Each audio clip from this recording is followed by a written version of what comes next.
उमापति महादेव की जय। हरि ओम श्री साम्य शिवाय नमः।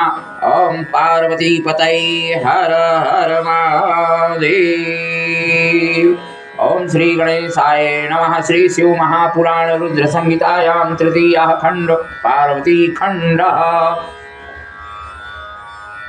आज ब्रह्मा जी श्री शिव पुराण शिव तत्व का वर्णन, पितरों की कन्या मैना के साथ हिमालय के साथ विवाह हुआ उसका वर्णन। मैना है कौन? मैना पितरों की कन्या, पितरों की कन्या मैना 3 बहनें थीं। मैना, धन्या और कलावती। इन 3 बहनें भगवान शिव की आराधना और भगवान विष्णु की पूजा अर्चना किया करती थी। पितरों का उत्पत्ति कहाँ से हुआ? राजा प्रजापति दक्ष ब्रह्मा जी के पुत्र हैं। राजा दक्ष ने बीरणी के साथ विवाह किया। बीरणी से तो ये 2 पुत्र उत्पन्न हुए। राजा दक्ष से 2 उत्पन्न हुए, तो हर्यश्व और लार्सस। राजा दक्ष से उस बीरणी के 2 पुत्र उत्पन्न हुए। हर्यश्वों और सब लार्सों को निवृत्त मार्ग पर लाकर और उन दोनों पितरों को उत्पन्न करने के बाद उन्होंने सृष्टि की वहां से रचना करते हैं। अब उन पितरों की, हर्यश्व पितर की 3 कन्याएं होती हैं। 3 कन्याओं में मैना सबसे बड़ी, दूसरी का नाम धन्या है, तीसरी का नाम कलावती है। ब्रह्मा जी स्वयं सभी मुनिगणों से बता रहे हैं, दक्ष कन्या सती देवी ने जब पिता दक्ष के द्वारा अपमानित होकर क्रोधित हो यज्ञ में अपना शरीर त्याग दिया, उस समय हिमालय प्रिया मैना शिवलोक में स्थित उन भगवती सती की आराधना किया करती थी। अब उन्हीं के गर्भ से मैं पुत्री के रूप में उत्पन्न हूं, ऐसा सती ने विचार किया। इसलिए हृदय में विचार करके शरीर का त्याग करने वाली सती ने हिमालय की पुत्री होने के कारण वह पार्वती के रूप में उत्पन्न हुई। उन देवी का नाम पार्वती रखा गया। उन्होंने कठोर तपस्या किया क्योंकि माता सती ने ही पार्वती के रूप में जन्म लिया, उत्पन्न हुई। पार्वती का जन्म विवाह एवं अन्य भक्ति वर्धक पावन चरित्र को मुनि श्रेष्ठ लोग सभी बताया और समझाया। पर्वतों का राजा हिमालय नामक महान पर्वत जो महातेजस्वी और समृद्धशाली है,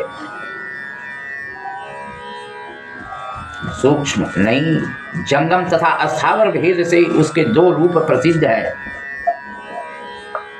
पर्वत रमणीय एवं अनेक प्रकार के रत्नों का खान है जो पूर्व तथा पश्चिम समुद्र के भीतर प्रवेश करके पृथ्वी के मानदंड की भांति स्थिति है। वह नाना प्रकार के वृक्षों से व्याप्त है, अनेक शिखरों के कारण विचित्र शोभा से संपन्न है। आज भी माता गंगा उस हिमालय से निकली है। गंगा की विशेषता क्या है? गंगा उसी पर्वत से निकली है। अमृत रूपी जड़ों की पेड़ पौधों की जड़ों से रगड़ती हुई उस पर्वत का पानी निकलता है और वहीं से 5 धाराओं में गंगा निकलती हैं। गंगा में आज भी सबसे पवित्र अमृत तुल्य गंगा मानी गई है। अब मैना नामक जो ज्येष्ठ पुत्री प्रसिद्ध है वह मंगल रूपिणी है।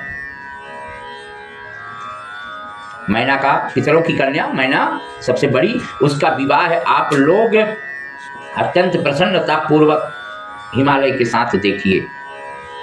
अब मैना की शादी हिमालय के साथ में हो जाती है तथा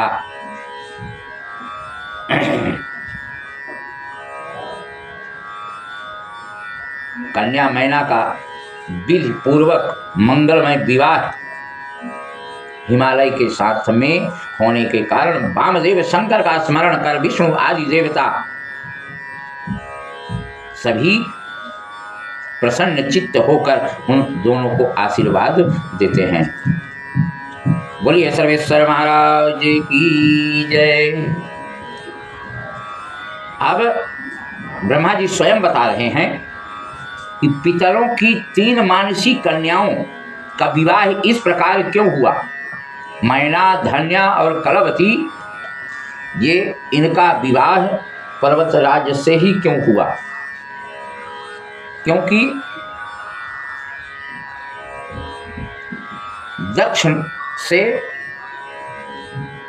दक्ष की सृष्टि से 60 कन्याएं होती हैं। उन्होंने उन कन्याओं का विवाह श्रेष्ठ कश्यप आदि के साथ किया।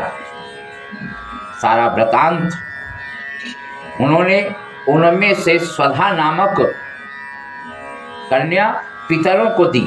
स्वधा से धर्म मूर्ति रूपा सौभाग्यवती 3 कन्याएं उत्पन्न हुई हैं।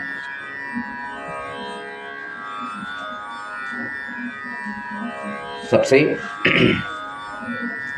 बड़ी मैना, धन्या और कलावती, ये भगवान विष्णु की आराधना करते हुए और विष्णु लोक में पहुंचती हैं। भक्ति पूर्वक विष्णु भगवान को प्रणाम कर उनकी स्तुति करके वे उनकी आज्ञा से वहीं रुक गई। वहां उस समय बहुत बड़ा देवताओं का झुंड एकत्रित हुआ था। ब्रह्मा जी के पुत्र सनकादिक सिद्धगण भी वहां पहुंचते हैं। श्री हरि को प्रणाम कर वहां उनकी आज्ञा से बैठ गए। सभी देवी देवताओं ने लोक वंदित देवता आदि को प्रणाम करके आदर सम्मान करते हैं, किंतु ये तीनों बहनें परात्पर शंकर की माया से मोहित होने के कारण प्रारब्ध से विवश हो और उनको प्रणाम नहीं किया, आदर सम्मान नहीं किया। इस कारण सनत कुमारों ने तीनों बहनों को क्या देते हैं? शापित करते हैं। शापित क्या करते हैं कि तुम्हारे अंदर अभिमान है, तुम लोग नर भाव से मोहित हो गई हो, इसलिए स्वर्ग से दूर चली जाओ और अज्ञान से मोहित होने के कारण तुम तीनों का मनुष्यों के साथ विवाह होवे और मनुष्यों की स्त्रियां बनो। इस प्रकार उन्होंने पितृ कन्याओं को शापित करते हैं। पितृ कन्याएं तुरंत सनत कुमारों के सामने गिड़गिड़ाने लगती हैं, प्रार्थना करने लगती हैं, विनती भाव करने लगती हैं।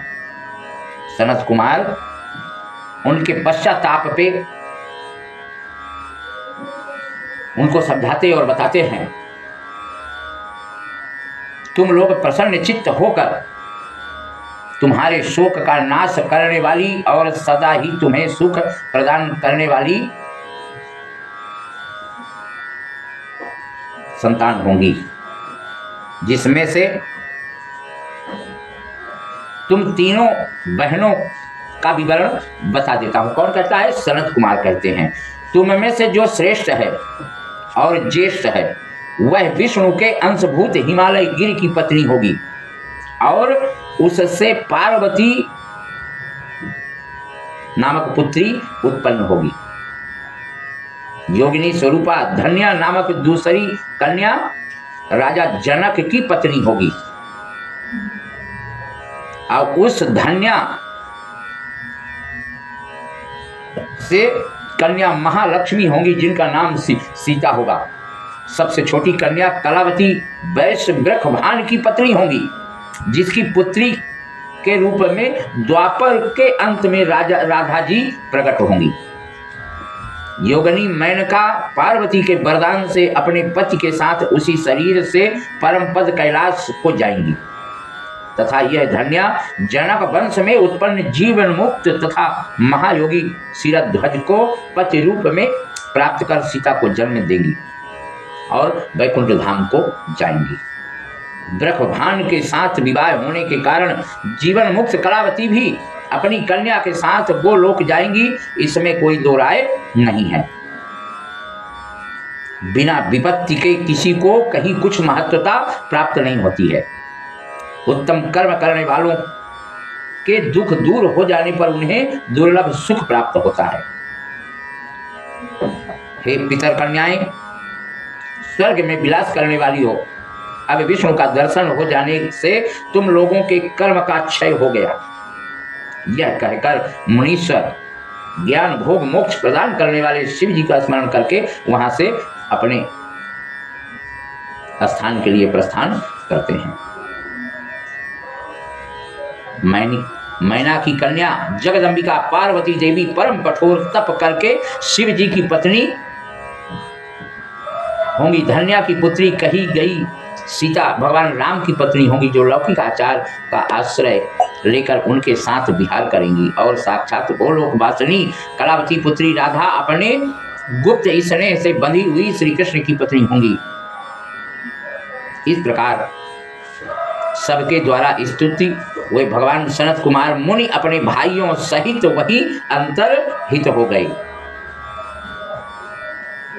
पितरों की मानसी कन्याएं वे तीनों बहनें पाप रहित हो सुख पाकर तुरंत अपने धाम को चली जाती हैं। बोलिए श्री शंकर भगवान की जय। ओम पार्वती पति हर हर महादेव।